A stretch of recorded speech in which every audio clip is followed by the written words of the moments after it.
মুর্শিদাবাদের পথে হাঁটলে আজও কানে আসে ফিসফিসানি। ২৫০ বছর ধরে বয়ে চলা এক কলঙ্কের উপাখ্যান।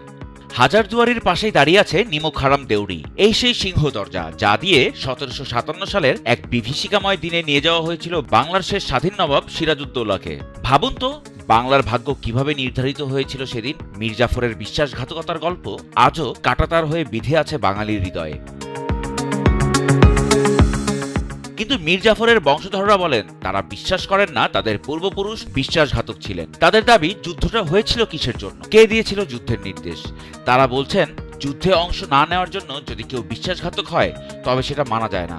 আজ পর্যন্ত নাকি কেউ প্রমাণ করতেই পারেনি মীর জাফর গাদ্দারি করেছেন। মীর জাফরের অষ্টম প্রজন্মের বংশধর সৈয়দা তারাত বেগম বলেন, ইংরেজরা তো গোটা বংশকে নিয়ে খেলা করলো, আর দেশের মানুষ না বুঝেই মীর জাফরকে বানিয়ে দিল বিশ্বাসঘাতক। ভালো কিছু করলে বলে মুর্শিদাবাদের লোক, আর খারাপ কিছু হলেই মীর জাফরের বংশধর।